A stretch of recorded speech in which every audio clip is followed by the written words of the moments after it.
This is CBC Winnipeg News.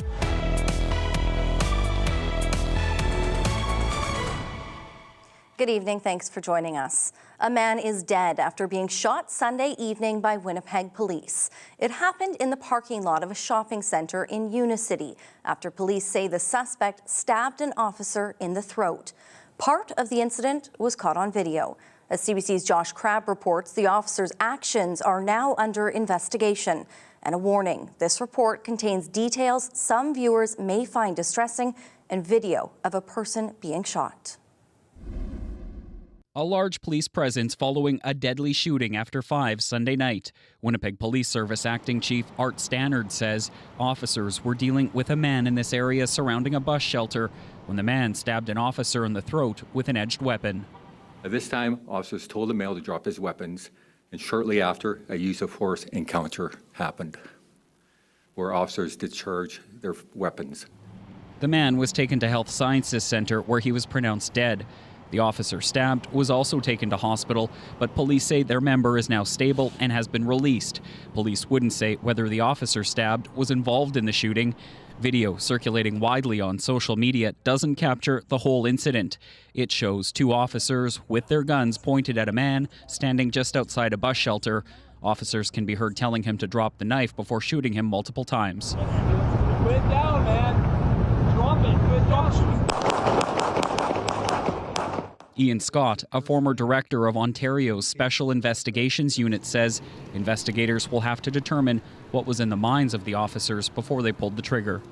Did they witness it personally, or did they receive communications to that effect? Because that would clearly ratchet up their sense of imminent danger as this fellow with a knife approached them.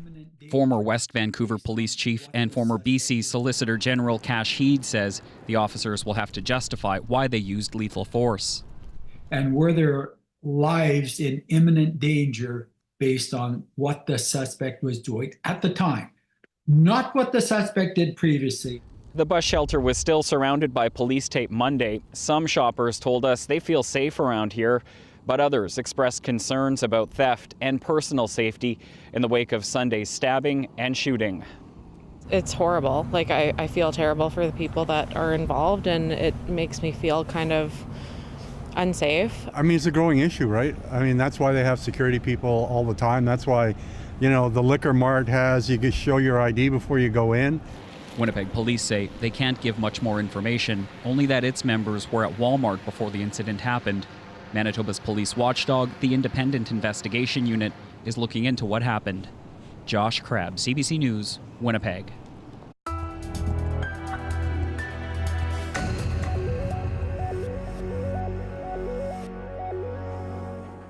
Proposed changes to Manitoba's police watchdog were supposed to strengthen its investigative powers.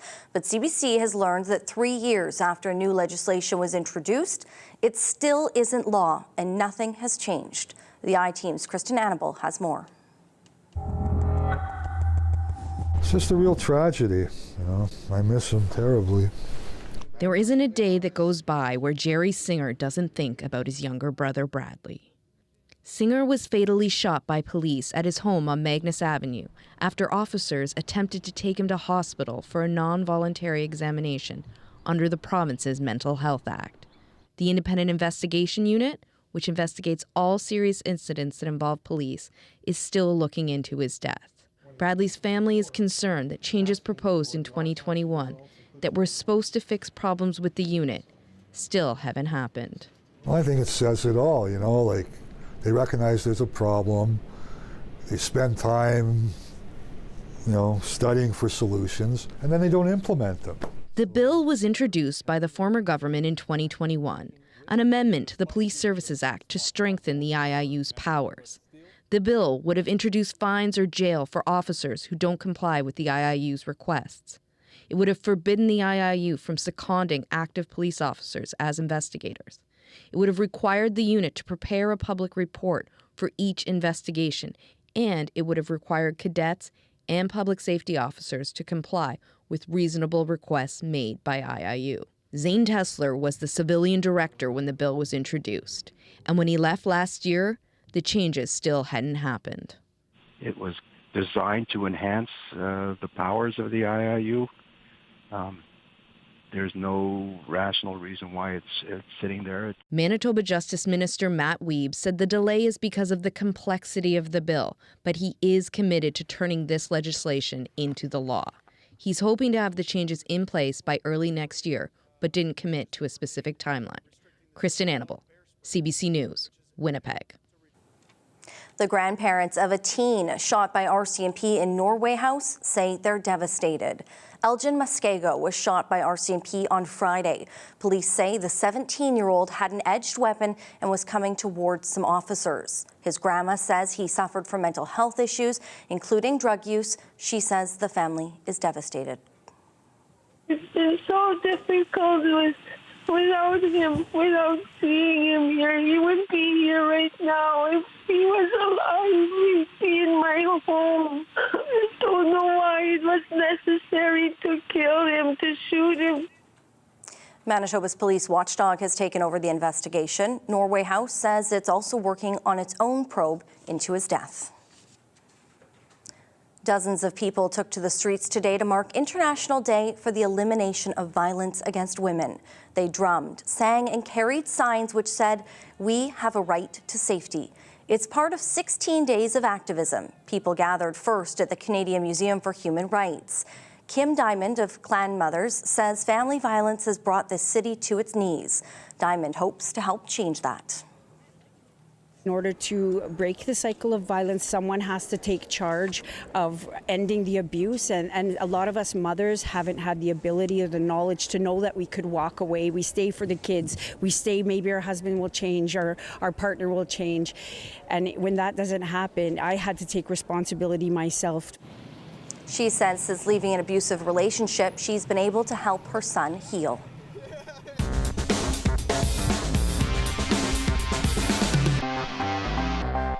It's been more than a year since the closure of the Arlington Bridge severed a vital connection between North and South Winnipeg.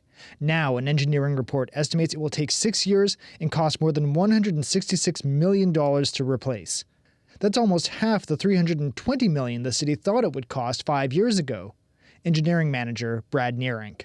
It's just a much smaller footprint of our bridge than the 2019 study. That design had 3 lanes of traffic, 2 northbound and 1 southbound.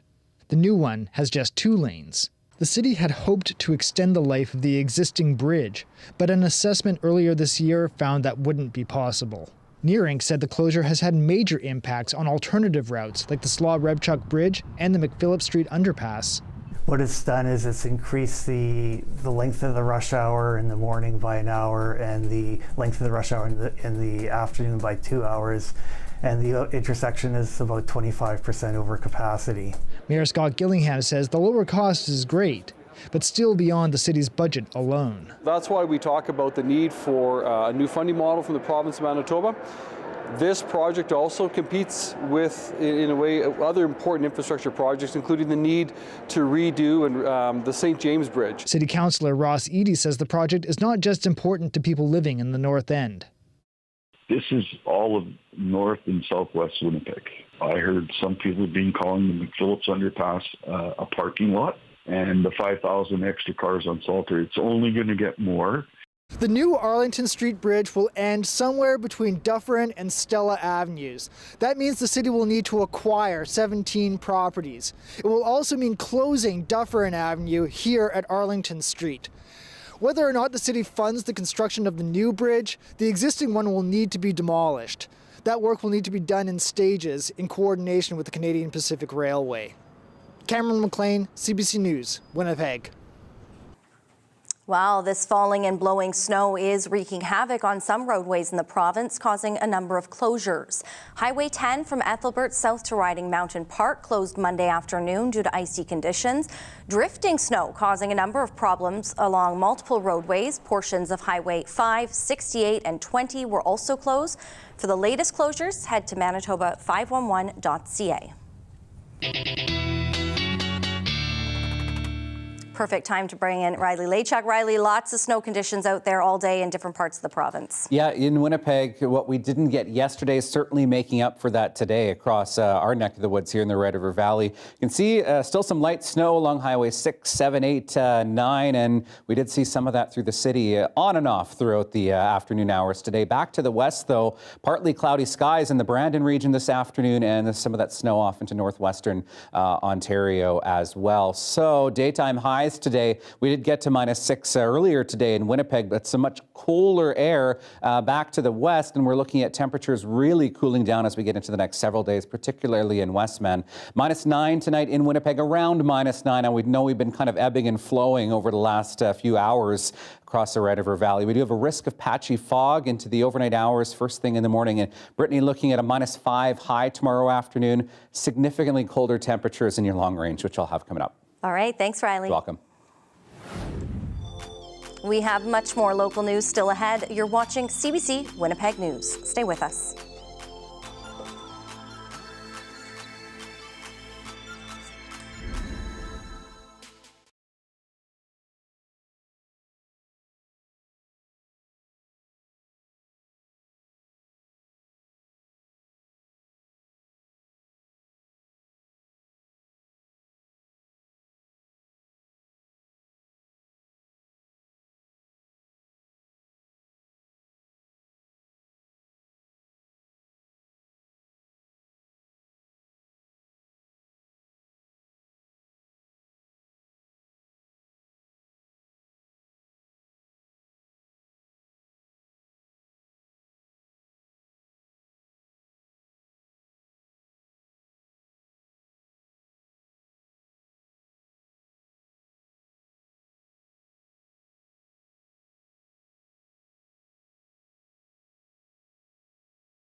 Healthcare facilities won't receive any more money to distribute needles if they don't have a plan to clean them up. It's one step the province is taking to deal with all the ones being found littering parks and playgrounds. For more, we're joined by the CBC's Ian Fraze in the newsroom. So, Ian, what's the province doing? Well, they've given their regional health authorities an ultimatum. Create a plan to clean up and dispose of these needles, or else they'll get no more money for their harm reduction activities. The RHAs are each getting around $30,000 to create these plans. Some of the ideas could be installing disposal containers or setting up needle cleanup teams. Addictions Minister Bernadette Smith doesn't expect to withhold any of the money from the RHAs because she says they're all on board. Everyone knows that it's a responsible thing to do, and everyone's, coming to the table in partnership and cooperation. And we know that coming from a harm reduction approach is supporting and meeting people where they're at, but also responsibly, making sure that there's disposal of what we're distributing. Swan River has been a hot spot for discarded needles. In the last year, 500,000 needles were given out, and they were found all over the place. But now, needle cleanups are underway, and a nonprofit has stopped distributing needles, but public health still is. Meanwhile, the minister also said the province will develop a third location where people can test what's in their drugs. Now, that will be announced in the coming months. But as of now, drugs can be tested in 2 locations, both in Winnipeg, at Street Connections, which has its headquarters on Hargrave, and a mobile RV run by Sunshine House. Brittany. All right, that's CBC's Ian Fraze. Premier Wab Kinew offered up more money for Manitoba cities and towns. He's calling it unprecedented help for municipalities, but they say it barely makes a dent. CBC's Bartley Kivas reports. It's convention week for the Association of Manitoba Municipalities. Leaders from cash-strapped cities, towns, and RMs across the province gathered at RBC Convention Centre in the hopes of hearing some good news from Manitoba's Premier. The mayors, reeves, and councillors gathered in that room wanted to hear about more provincial funding, ideally a growth revenue, such as a cut of PST or gas taxes. But that Christmas present wouldn't end up beneath their trees next month. I'm very happy today to announce the creation of a new dedicated operating stream of dollars that are going to be entirely up for you to decide how are going to be spent in your backyards. That stream amounts to another $12.4 million a year, divvied up among all municipalities on a per capita basis. Winnipeg Mayor Scott Gillingham said the extra money will help, but falls short of solving the city's structural funding shortage. I don't think it's the growth framework we are looking for, so I think that the conversations need to continue to happen. Leaders of smaller municipalities say their tiny share of $12 million won't amount to much at all. Garth Asham is a councillor with the RM of Portage la Prairie. I don't think it's going to do the trick. We were obviously hoping for more.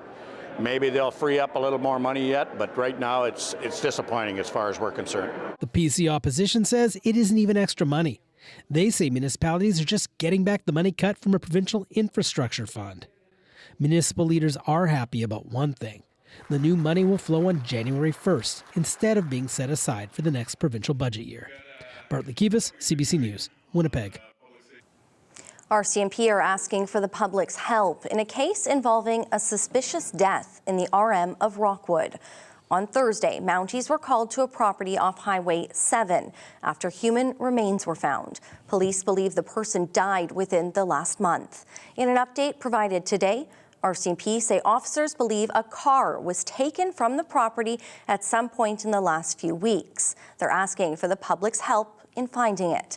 It's described as a gray 2007 Saturn Ion with Manitoba license plate HGL773. Mounties say the death is still considered suspicious and remains under investigation. Well, if you travel on Portage Avenue near Polo Park, you might want to find a different route. A section of the street will be down to 1 lane until March of next year.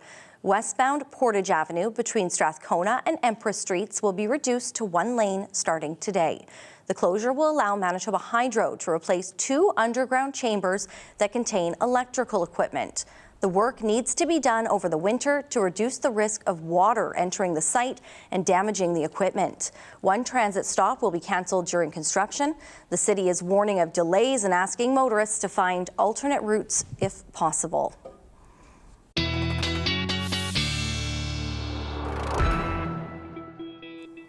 You can see in that video with the snow falling, it was already going to be a slow go. Yes. As we start to make that transition into the winter weather.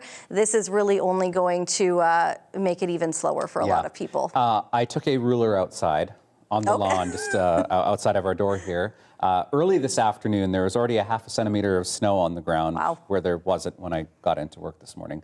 I'll have to do it again after the show. I know, we'll have to see, because it was those beautiful big flakes this morning, which was nice, but I only like those for a limited time. Yeah, a lot more snow to the west of us in two parts of western Manitoba. I've got some numbers to show you. This is from Saturday morning right until this morning in parts of western Manitoba in particular. Swan River, 18 to 30 plus centimeters. Some of these numbers coming from Coco Raws, some of these coming from social media reports from the area. So there was a couple that were over 30 centimeters in the Swan River area. Verdun, 10 centimeters. Brandon, 5 to 8 centimeters. I was seeing in that 5 to 10 centimeter range for Westman over the weekend. Portage, 2 to 3. And over the weekend, a trace to 1.3 centimeters in Winnipeg. But we did add to that as we got through the day today. Taking a look at our snowpack now, I thought this was kind of interesting, and I wanted to show you that we're looking at a bit of a healthier snowpack, particularly in western Manitoba, after some of this snow started falling. So usually by the end of November, Winnipeg, we should have about 5 centimeters on the ground. Right now, we're in that sort of trace range, so we're lacking here in the Red River Valley, but certainly to the west, into that 6 to 12 range for Westman and even parts of northern Manitoba, looking at about 20-ish centimeters on the ground right now. So that's been the cumulative effect of all of that snow that we've seen over the last week or so through parts of western Manitoba. So there's that low there. This has been kind of keeping our temperatures warm and will act as a blanket for us through the evening hours tonight. Overnight, we clear out still a couple of scattered flurries across southern Manitoba, but we start cloudy once again tomorrow. And you'll notice over the next week or so, at least into the weekend, that we are looking at clouds dominating our pattern. There will be some sunny breaks. I don't mean to say that we won't see the sun. There won't be some sunny periods, but certainly we are looking at clouds kind of dominating things across southern Manitoba and really most of the north as well as we get through the next several days here. So even into Wednesday, we're looking at a mainly cloudy sky, some sunny breaks as we get through the afternoon hours, and this is kind of what you get over the next few days here is a lot cloudier skies and much colder conditions on the way as well. So you can see our upper level here. As we get into Tuesday and Wednesday, the jet stream really dropping south into the States and even parts of the Midwest, looking at some very cold temperatures.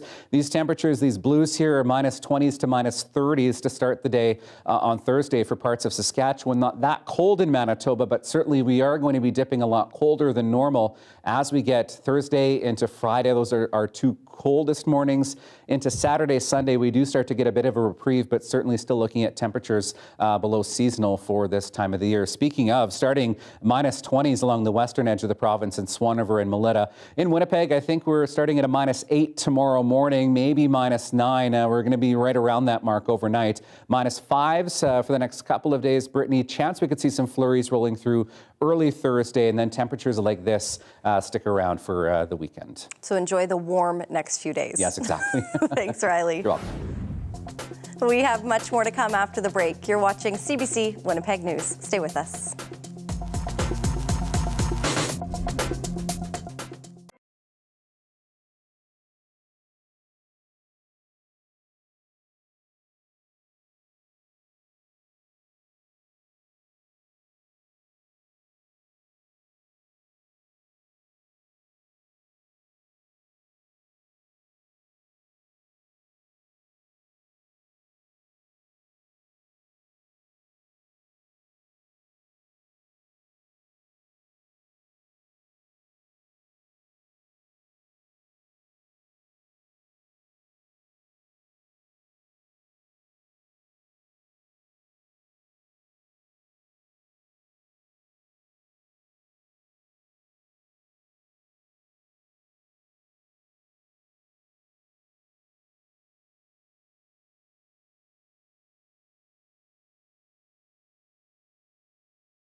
The 70th NATO Parliamentary Assembly wraps up today in Canada. Hundreds of officials have been discussing a wide range of issues, including Russia's war in Ukraine and Donald Trump's return to the world stage. But a lot of the spotlight was also on Canada and its failure to meet a key NATO requirement. Kate McKenna reports. At a meeting of NATO parliamentarians in Montreal, Justin Trudeau addressed the political elephant in the room, Canada's failure to meet its defence spending commitment. We are on a clear path to reach 2% in the coming years because we know that the world is changing and Canada, along with our allies, needs to be ready for it. American allies are once again criticizing Canada for being one of the last NATO countries to hit the defense spending obligation of 2% of GDP for each member of the alliance. Canada has said it could hit that target by 2032.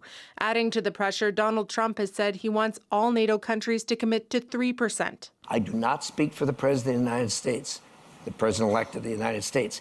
If he were in this room, you would get a very large guffaw from him on talking about 2032. It's got to be better than that. It truly, truly has to be better than that. A business lobby group says Canada's lagging spending has an impact beyond defense. It has Canada being outside of a lot of rooms where people who are committed, who understand the risks that the world is facing, are getting together and talking. And that's not good for Canada to be left out of a room like that. We need to earn our way in now. Canada is far from the target, spending only 1.37% of GDP this year, one of only 8 member countries that haven't hit the 2% commitment. Defense Minister Bill Blair says he's open to moving faster. They want us to go faster, and I'm ready to go faster. They want a commitment from us that we're going to spend what is required, and I agree completely, and I've said yes. The defense minister didn't say how the government could hit that target sooner. To do so, the parliamentary budget officer says the government would have to almost double defense spending to about $82 billion. Money that would have to come from somewhere else. Kate McKenna, CBC News, Ottawa. A UN report says last year, on average, 140 women or girls were killed every day by an intimate partner or family member. The report comes on a day marking International Day for the Elimination of Violence Against Women. It's prompted some Canadian politicians to renew calls to declare intimate partner violence an epidemic. Katie Nicholson reports. We'll ask members to please rise. A House united in silence to recognize violence against women, but very much divided on declaring it an epidemic. It is an epidemic. Will the Premier do the right thing once and for all? No more studies, no more committees. Declare it an epidemic and do the right thing today. The opposition NDP seizing upon this International Day of Action to renew pressure on the Ford government to push a stalled bill forward, which would declare an intimate partner violence epidemic. Ford didn't directly answer criticisms about the declaration delay. I have 4 daughters, and anyone ever touch my daughters, it'd be the worst day of their lives. The opposition says that's just more spin. This is larger than Doug Ford's family. This is about the thousands of women and children across Ontario who don't have a member of provincial parliament or a premier as a dad, who need support. In Ottawa, more appeals to politicians to take action on gun and coercive control legislation from survivors and their family members like Brian Sweeney. My daughter was a beautiful soul. Whose daughter Angie was murdered by her ex last year. The new laws need to be enforced now. They will help stop women and children from being murdered by domestic and intimate partner gun violence in their homes where they should be safe. It's not just Canada. Women took to the streets across the world today to vent their anger. The United Nations aimed to eliminate violence against women by 2030, but in the last year, reports suggest that the number of women and girls killed by partners and family members increased by more than 6% globally. Numbers that suggest this is a growing problem. Katie Nicholson, CBC News, Toronto. A couple from Victoria is going public after WestJet tried to silence their efforts to seek compensation. Experts say it's a growing and troublesome trend. CBC's Erica Johnson has their story. We should do another of these cruises. Russell and Anna Gurney pore over a photo book, a memento from a San Diego cruise they almost missed. WestJet canceled their flight, rebooked them on another flight leaving 2 days later. Accepting that itinerary meant we would have missed the cruise ship. The couple found tickets on an Air Canada flight that would get them to San Diego on time, but they were $1,500 more. So they filed a claim with WestJet for compensation. When the airline refused, the Gurneys took their case to small claims court. Soon they were dealing with a lawyer for WestJet, posted correspondence on a Facebook group for air passengers. When the law firm discovered the post, a lawyer asked Gurney to take it down and said WestJet's withdrawing its settlement offer for sharing what it called confidential settlement discussions. You're an average person going up against a legal firm that represents a huge airline. The founder of that air passenger website says he's troubled by a growing trend. Airlines trying to silence passengers seeking compensation. They're trying to intimidate passengers. They want to make you feel that they are doing you a favor by paying what is owed to you anyway. Even disputes handled by the regulator are shrouded in secrecy. When WestJet damaged Tim Rogers' bag and refused to pay replacement costs, he took the case to the regulator, won, and posted the CTA's decision to that Facebook group. Then he got a call from the regulator telling him that decision can't be made public. It sounds like they're trying to make it easier for the airlines. Full CTA decisions used to be posted online, but legislative changes last year made most details confidential. I think it violates the Charter, I think it's probably unconstitutional, and that's the real source of the problem here. A spokesperson for Transport Canada said the new rules make settling disputes more efficient. As for WestJet, it told Go Public it was following the rules, and in the end it did settle with the Gurneys, but to get their money, made them sign a non-disclosure agreement. Erica Johnson, CBC News, Vancouver. U.S. federal prosecutors have asked for 2 criminal cases against President-elect Donald Trump to be dropped. U.S. Special Counsel Jack Smith filed a motion asking a judge to drop felony charges against Trump. It's for allegedly trying to overturn the results of the 2020 presidential election, which culminated in the U.S. Capitol attack in 2021. Smith's team also asked to abandon another criminal case against him, that one for illegally holding on to classified documents after the end of his presidency.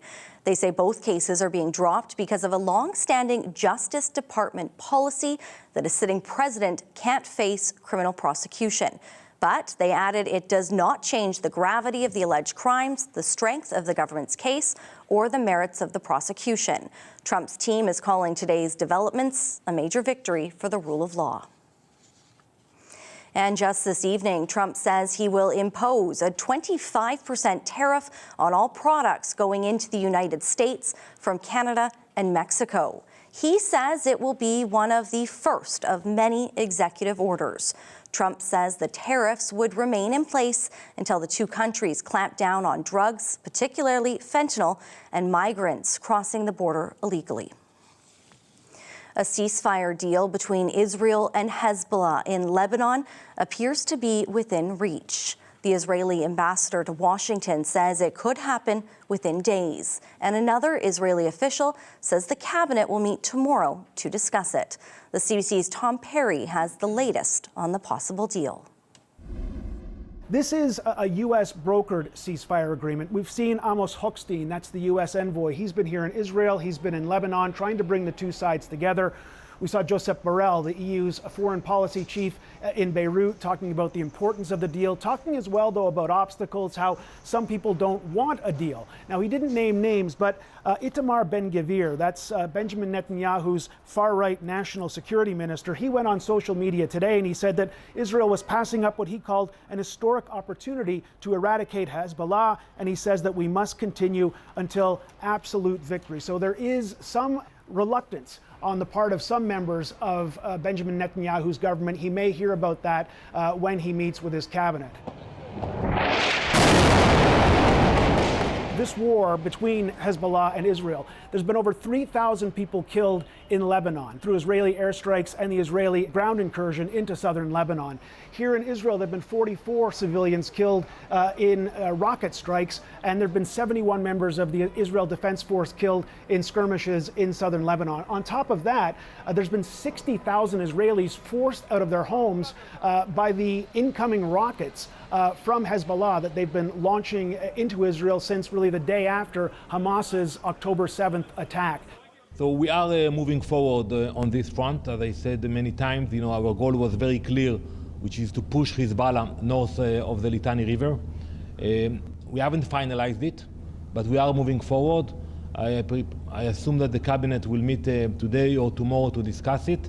And I think for us it's important what will happen after, that Hezbollah will not be allowed to come back to the fence, and we will do whatever is necessary to guarantee it. We learned the lessons from 2006. So there are still issues that need to be ironed out, but there does seem to be movement on this deal. Keep in mind, though, that even if there is a ceasefire with Hezbollah, that the war in Gaza between Israel and Hamas, that continues. There's been a horrible civilian toll down there, and right now that war doesn't appear to be ending anytime soon.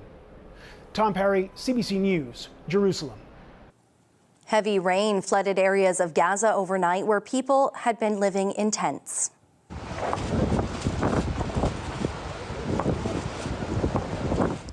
The downpour overwhelmed the makeshift shelters for Palestinians displaced by 13 months of war.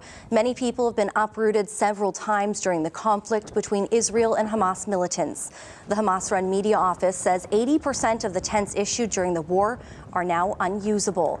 The UN Palestinian Refugee UNRWA says around 500,000 people are at risk in areas of flooding. Did you know Lac du Bonnet is home to one of the most significant Latvian communities in Canada? I'm Emily Brass, and I'll introduce you to a Latvian-Canadian family whose farm has been home for 4 generations. That's coming up on the CBC Winnipeg News.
CBC recently traveled to Lac du Bonny as part of our Communities in Focus series. Getting to know the community now means looking back at how it all began. The eastern Manitoba town once boasted one of the largest Latvian Canadian communities in the country. CBC's Emily Brass visited one of the family homesteads to be featured in a new tour showcasing that part of Manitoba history. This is where the Karkland family's Canadian history began. Their ancestors arrived 112 years ago, part of a wave of migration that drew scores of people from Latvia straight to Lac du Bonny. So this is the chicken house. This is the original building that was built by my great-grandparents. Reva Karkland proudly keeps the farm going, growing veggies and raising chickens. When you stop for a second and think how special it is to be the fourth generation doing that in that same building, it's pretty incredible. The heart of the farm is the family's century-old barn, built from hand-hewn logs. It's mentioned in historical archives as a noteworthy site. No nails or anything, they're all dovetailed in. Reva's Aunt Susan grew up here before the farm had electricity and running water. As soon as the bucket on the kitchen counter got low, we would send, usually my brothers, they would go down and get the bucket of water, and that's our running water. It's my brother's feet. Her grandfather, Peter Karkland, was one of the first settlers in the hamlet of Latonia, which translates to Little Latvia. He did the usual homesteading, where you clear land and you build a house, and then you're given the title to the property. Now a shed, this tiny building was the original dwelling. It was definitely a different life. You know, they probably were very thankful just to be warm. The Karkland homestead is featured in a recent book on Latvian migration to Manitoba. Susan's grandfather was one of many who left Latvia in the early 20th century to flee political unrest. Russian Tsarist forces cracked down on people they perceived as a threat. Thousands of Latvians were imprisoned, exiled, and executed. He was under threat of his life being taken, and he stowed away on a ship, came to Canada. Karkland sent for his bride Olga a year later and started a family, never expecting Manitoba to be their forever home. He thought that it was going to be better in Latvia after the Russians took over, but that wasn't the case. And when he finally realized it, he lost a few friends that would go back to check out the situation, and he would never hear from them again. The family couldn't send mail back home for fear of reprisal, and letters to Canada were sent with caution. They never ever wrote down the address of where Peter Karkland escaped to. They said that they passed it down verbally. The family still has some of those letters and paid a translator to read them. They were just amazed at how they were saying, like, my hand is so weak I can hardly hold the quill, like I'm ill with whatever sickness. And it was just like these really haunting, beautiful letters. Well, the Elkson family, the Karkland family, the Osas family. Now, the Karkland homestead will be featured in a new self-guided tour on the history of Latvian Canadians in Lac du Bonny. Prior to World War II, we had the largest Latvian population west of Toronto. Lac du Bonny may not hold that claim anymore, but their numbers are still strong. Thousands of Eastern European immigrants came in the early 1900s to find work as hydro dams were built along the Winnipeg River. They learned that they could get homesteads, so they were able to acquire 160 acres for $10, and it was very similar to the land back home. Still standing today, the Karkland homestead has been visited twice by the Latvian ambassador. He also toured the nearby Latonia Cemetery, where their ancestors are buried, and the town of Lac du Bonny, where Latvian family businesses still thrive. You have that sense of community, and you know what your neighbor is doing, and you help when they need help, and they help you, and that's what this area is like. A community tradition they hope endures for generations to come. Emily Brass, CBC News, Latonia, Manitoba.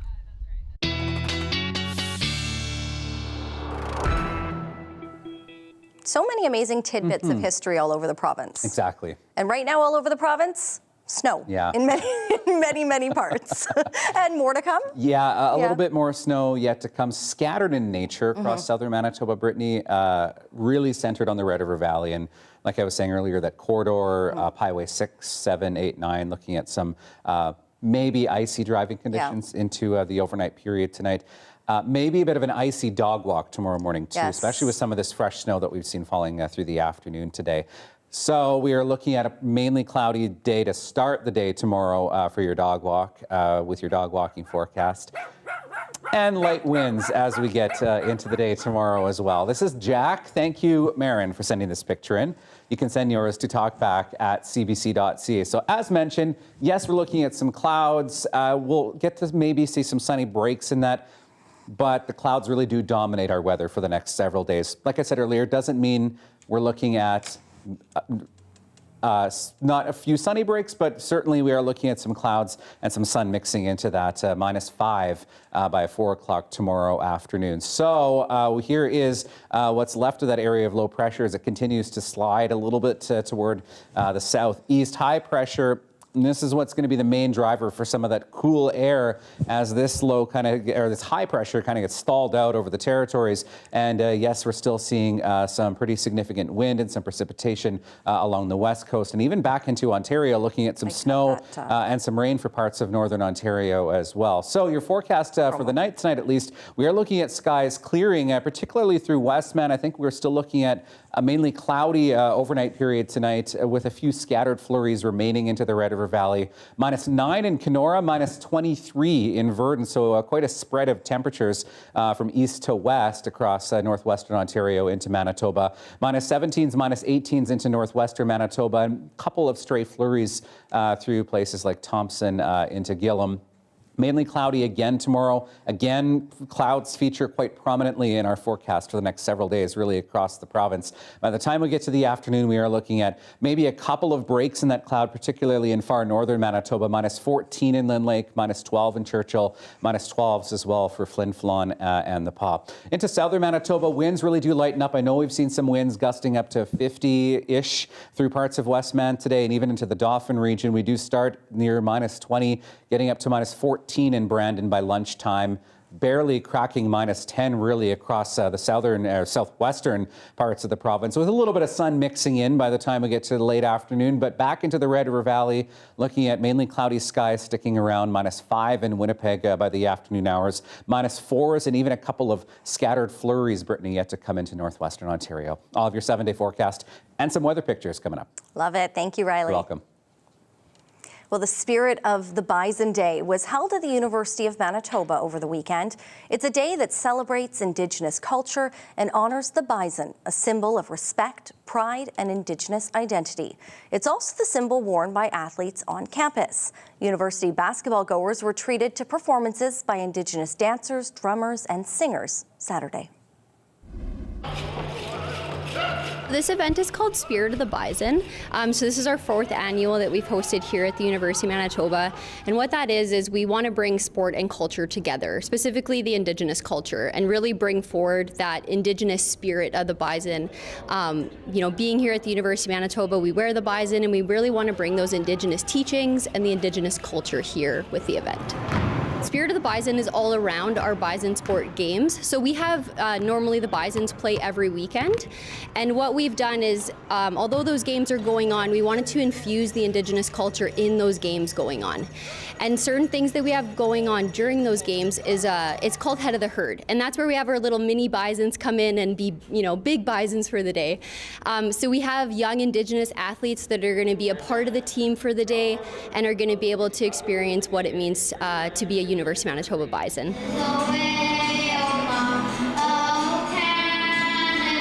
The national anthem being sung in Indigenous languages. We have Indigenous performers throughout the day, either during our half times or in the concourse of the area. And then we also have Indigenous artisans and organizations that will be here, and an Indigenous athlete meet and greet table as well with our Indigenous bison athletes. Being on Treaty 1 territory, this is the land of Indigenous peoples, and we really want to bring that Indigenous culture forward. We want to show that culture and sport can be together as one. And of course, for our Indigenous youth that are coming here today, seeing Indigenous athletes here and seeing that this is a place where you can either continue your university education as well as continue your university athletics. We really want them to see that this is a place that they can belong in, this is a place they can go to school, a place they can continue their sport journey. And it's also very important for our non-Indigenous folks to see the Indigenous culture, to see the artisans, to hear the national anthem being sung in Indigenous languages, and to see just the amazing accomplishments of Indigenous people here at the University of Manitoba.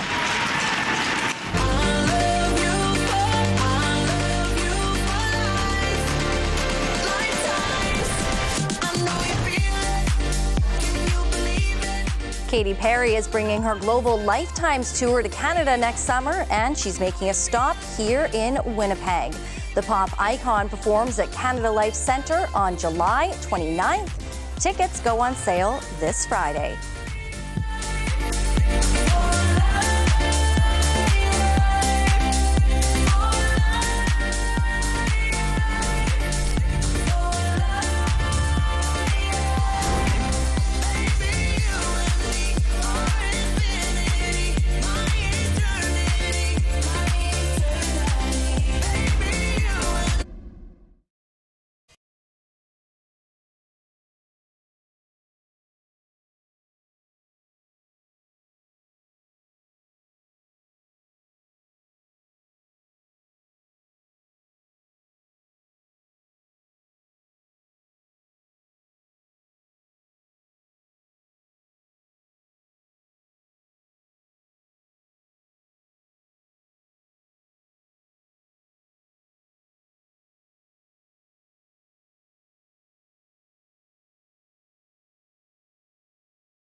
Before we get to your 7-day forecast, I wanted to show you some weather pictures. These are from Riding Mountain National Park. Bob sending these in earlier today. About 15 centimeters of snowpack in the Riding Mountain area right now, and you can really see that with some of these pictures from Deep Bay, from the Wasagaming area. It's certainly looking like a winter wonderland out there. Thanks for sending these in. You can keep sending your pictures to talkback@cbc.ca. A few more flurries yet to come tonight. -5 in Winnipeg tomorrow and Wednesday. Few more flurries rolling in for Thursday. Northwest winds 20 gusting to 40. And there's that drop in temperatures as we get Friday into Saturday, Sunday, and Monday. We're looking at an extended period of temperatures below seasonal for this time of the year and lows approaching -20. Well, have you ever felt the need to just blow off some steam, maybe break something, smash something, kick something? Yes. Well, graduate students at the University of British Columbia are getting some stress relief in by smashing glass. Their therapy workshop is our daily lift.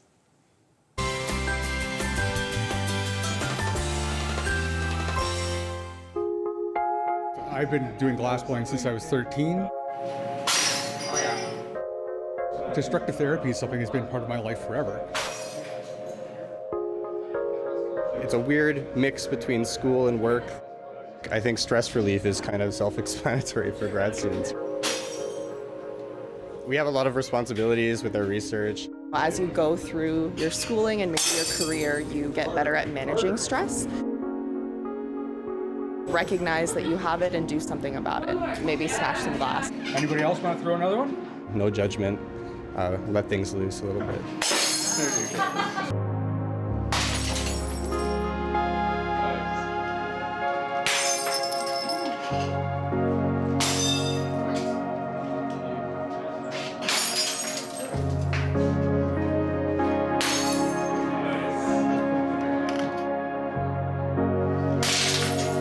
I think that really helps with mental health, to just find something that excites you and just engage with it.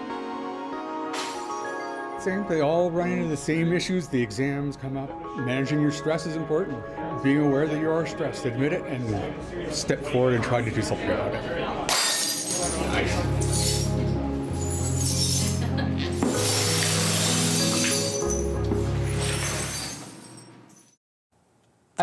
I feel like they should have to make them if they're going to break them, because it seems a little wasteful. I could almost use my own personal rage room. We'll have to go to one of those. Inspired me. Have a wonderful night. Stay warm, stay safe. See ya.